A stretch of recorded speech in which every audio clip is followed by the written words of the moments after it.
मजाक में कन्वर्ट कर रहे हो, कॉमेडी बना रहे हो उसकी। नंबर 1। नंबर 2, कोविड पर आते हैं। हाँ भाई, कौन कहता था कि कोविड के साथ जीना सीखना पड़ेगा? ये केजरीवाल। और जब केजरीवाल ने ये बोला था तो मैंने क्या कहा था? कोविड के साथ मैं जीना कभी नहीं सीख पाऊंगा, इसको हराना पड़ेगा। पर बहुत से लोग चुप रहे। क्यों चुप रहे? क्योंकि केजरीवाल जो भाषा बोल रहा था, माफ करिएगा, वही भाषा सेंट्रल गवर्नमेंट बोल रही थी। क्या ये कौन सा तरीका था कोविड के साथ जिलाओ? अब जियो दिल्ली में कोविड के साथ, जियो, दिमाग ठिकाने आ गए। कल का बयान देख लिया, 5 लाख हो जाएंगे, 3 लाख हो जाएंगे, 1.5 लाख बेड चाहिए, 1 लाख बेड चाहिए। 6,000 बेड में छींके आ गई। मुख्यमंत्री दिल्ली का झूठ बोल रहा है। मुकदमा होना चाहिए, सुप्रीम कोर्ट को सुओ मोटो कॉग्निजेंस लेना चाहिए। 20 दिन पहले बोल रहा था 50,000 पेशेंट्स को हम हैंडल करने के लिए तैयार हैं। 20 दिन बाद कह रहा है 3,000 बेड हैं और 250 हमारे पास वेंटिलेटर हैं। बाकी लोग कहाँ हैं? घर पर हैं। इस हिसाब से तो अगर मैं वहां का मुख्यमंत्री होता तो मैं कहता मैं 10 लाख पेशेंट्स को हैंडल करने के लिए तैयार हूं। 5,000 को एडमिट कर लूंगा और 9,95,000 को घर भेज दूंगा कि बेटा जाके घर में काढ़ा पियो।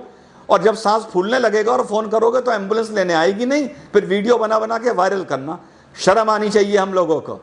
जिस देश की राजधानी में हमारा प्रधानमंत्री बैठा है, हमारा केंद्र स्वास्थ्य मंत्री बैठा है, एक मुख्यमंत्री बैठा है, एक लेफ्टिनेंट गवर्नर बैठा है, वहां पे लोग वीडियो बना बना के डाल रहे हैं कि हमारा दम घुट रहा है, हम मर रहे हैं, हमारे घर वाले मर रहे हैं, कोई जगह नहीं है हमारे एडमिट होने के लिए। और हम लोग कह रहे हैं हमें कोविड के साथ जीना सीखना पड़ेगा। अब लोग कहेंगे फेडरल स्ट्रक्चर, वो राज्य है, वो केंद्र का जिम्मा नहीं है, वो इसका जिम्मा नहीं है। अरे किसी का जिम्मा हो, जिसके घर में कोविड आया होता है ना, और उसका बाप या उसका बच्चा या उसके बीवी मर रही होती है, और वो जब अस्पताल में फोन करता है तो उसको ये नहीं पता होता ये सेंट्रल गवर्नमेंट का अस्पताल है या स्टेट गवर्नमेंट का अस्पताल है, केजरीवाल के अंडर आता है या लेफ्टिनेंट गवर्नर के अंडर आता है। हम लोगों को शर्म आनी चाहिए। कोविड-19 की पूरी लड़ाई पॉलिटिकल एफिलिएशन को दिमाग में रख के लड़ी जा रही है। केंद्र सरकार को समर्थन करने वालों की इतनी हिम्मत नहीं है कि केंद्र सरकार की गलतियों पर उंगली उठाएं और बातमीज केंद्र सरकार से सवाल पूछें। केजरीवाल को समर्थन करने वालों की इतनी हिम्मत और औकात नहीं है कि सवाल उठाएं और बातमीज ट्विटर पर या फेसबुक पर या सोशल मीडिया पर इन लोगों से सवाल पूछें कि तुम लोगों ने तमाशा कर क्यों रखा है। तुम लोगों ने देश को कोविड-19 की लड़ाई को लेके लावारिस बना दिया है। मानो या न मानो, किसकी कितनी गलती है ये आपस में तय करते रहना, ठीक है? तो वो बात तो दिमाग से अब निकाल दो कि कोविड के साथ जीना सीखना पड़ेगा। जिस शहर, जिस गांव, जिस स्टेट में कोविड ने पैर पसार लिए, पैर फैला दिए, उस जगह कोविड के साथ जीना नहीं सीख पाओगे। कोविड से जब तक जीना अकड़ते रहो, जब तक कोविड तुम्हारे और हमारे घर नहीं आया है। जिस दिन घर आ गया ना, दिमाग ठिकाने कर देगा। अब आगे की बात खत्म करता हूं लास्ट एडवाइस देते हुए, and I hope this is my last video.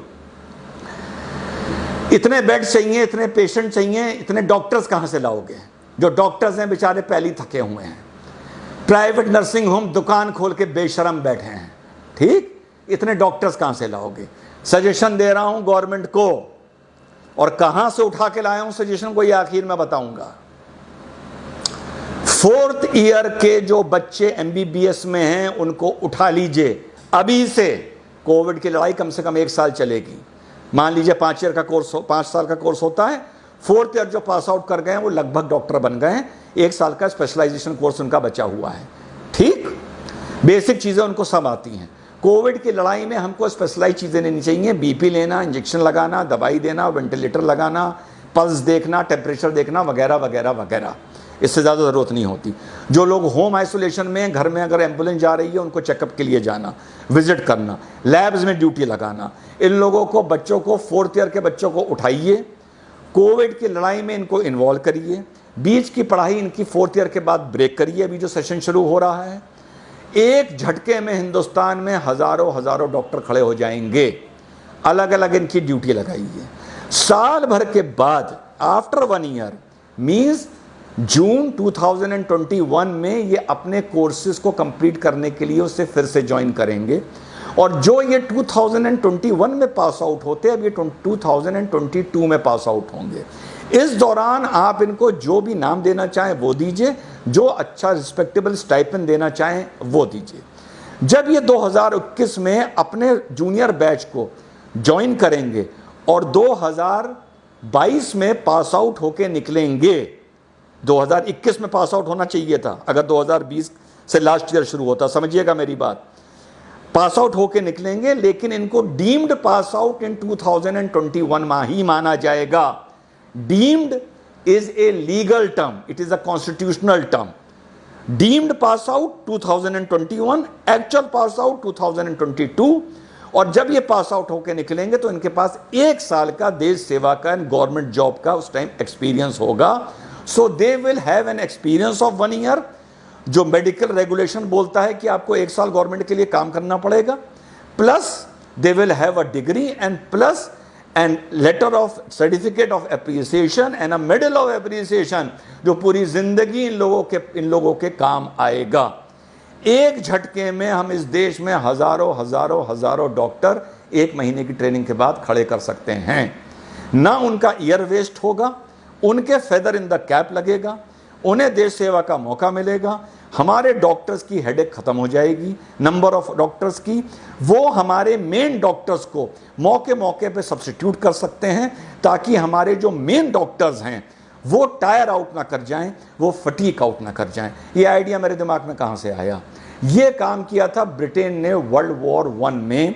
4th year MBBS के बच्चों को उठा के 1 महीने की ट्रेनिंग दे के अलग अलग शहरों में उन लोगों को डिप्यूट कर दिया गया था। और पास आउट होने के बाद जो भी कॉमनवेल्थ था, उनकी कॉलोनीज थी, और 1 साल का उन्होंने शायद इनसे वर्क मांगा था।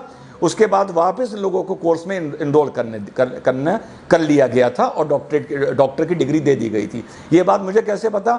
मेरे दादाजी ब्रिस्टल मेडिकल कॉलेज इंग्लैंड से MBBS कर रहे थे। मैं रियल दादा, उनको भी 4th ईयर के बाद इसी तरह उठाया गया था। मिडिल ईस्ट में उनकी पोस्टिंग करी गई थी, इंडिया में भी उनकी पोस्टिंग की गई थी। 1 साल के बाद वो फिर से उन्होंने इंडियाई से अपना कोर्स कंप्लीट किया था।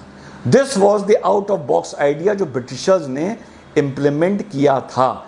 आज से गवर्नमेंट को ये सोचना चाहिए कि व्हाट केजरीवाल इज सेइंग, अगर ये ऐसी हकीकत वाकई हमारी राजधानी में हो गई या और 3-4 राजधानियों में या देश में और हो गई, जैसी इस टाइम महाराष्ट्र, दिल्ली, गुजरात, तमिलनाडु में है, तो बेड खरीद लोगे, बेड इंपोर्ट कर लोगे, दवाई इंपोर्ट कर लोगे, मास्क इंपोर्ट कर लोगे, कुछ इंपोर्ट कर लोगे, मेडिकल प्रोफेशनल्स कहाँ से लाओगे?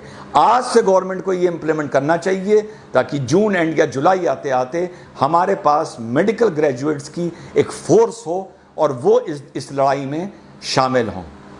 This was my idea. तो चाइना के बारे में मैं बोल चुका हूँ। Let us become a responsible nationalist people. अपनी राष्ट्रवाद को ज़रा ठहराव दो, थोड़ी गहराई दो, उकसाने की, चिल्लाने की ज़रूरत नहीं है। और दूसरा, मेडिकल ग्रेजुएट्स गवर्नमेंट कहाँ से उठा सकती है, ये मैंने एक आइडिया दिया है। और इंग्लैंड ने वर्ल्ड वॉर 1